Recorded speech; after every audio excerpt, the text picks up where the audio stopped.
really, when you fly in space, looking down on Earth is something you're never tired. You know.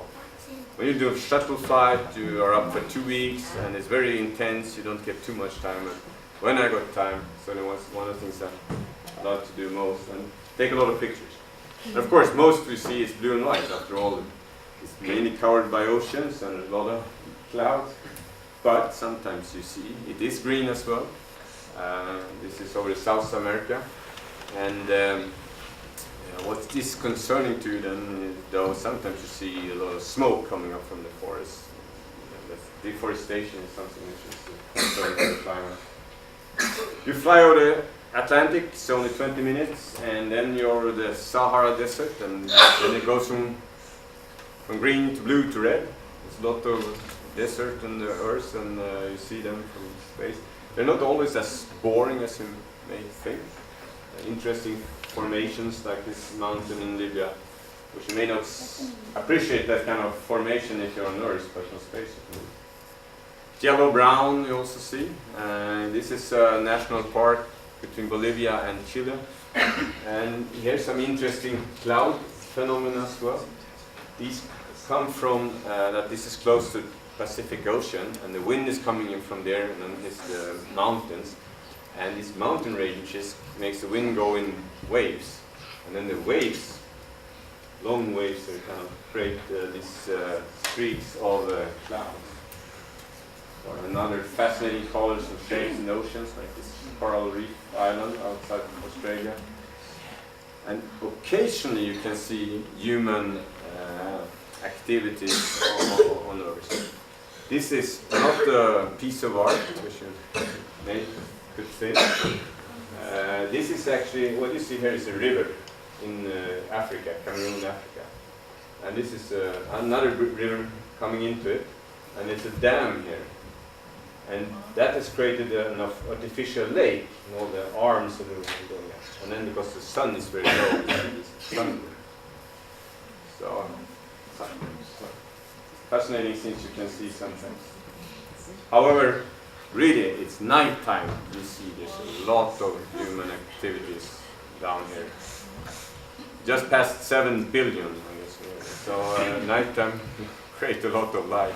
And floating or flying over areas, you know, in particular like Europe, nighttime, it felt to me like floating slowly over a big, huge map.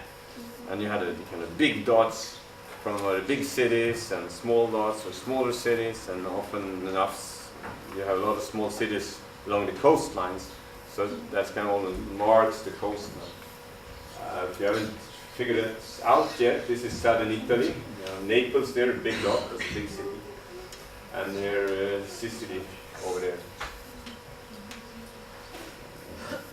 And also, you don't see borders from space, which also kind of makes you think that it's a small Earth. It takes only 90 minutes to fly one orbit around, and you don't see borders. You know, there's problems to solve down there. We had a lot of problems on the space station. We were 13 people from 5 different countries. We always worked together, helped each other, and solved it together. And you think that, well, hope we can do the same down on Earth as well. In particular, when you realize how thin and fragile the atmosphere is. This is the black. Here is the Earth, and this is black space. You can see a bit the rounding of it. And this little thin line here between, that's the whole atmosphere. And out of that, this is about 100 kilometers. Only the 5 kilometers, the 5% closest to Earth where we can live without a special spaceship or oxygen mask. So this is our spaceship in the universe, and with the kind of changes we make with that atmosphere can certainly make you be a bit concerned to take care of that. The interesting thing is that, which was said by the last astronaut who walked on the moon, that's 40 years ago almost, 39 years ago. I said, we went to explore the moon and in fact discovered the Earth. And there's a lot of truth in that. I think we'll learn maybe more about the Earth from space than we learn on Earth. So that's kind of food for thought. Also food for thought that we haven't been back for 40 years, and will be at least another 10 years before we get back there. Hope we can change that. Anyhow, I will almost end here now with a more likely way. So the final experiment on what you can do in the space. Turn that down. This is Swedish, but okay. This is how we drink in space. We have a bag of water, which we get water out of this kind of pantry. Normally we drink it out of that straw. You can make a little bowl. You can also look at the optics. This is a candy in form of the shuttle. Normally it's Swedish candy in form of cars. And here you can understand how the adhesion forces work. 3 orbiting around there, 1 in the water. And now we're going to the physiology part of the experiment.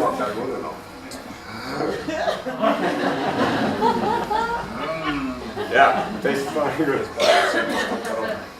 As a kid, you're told not to play with the food, right? Anyhow, with that,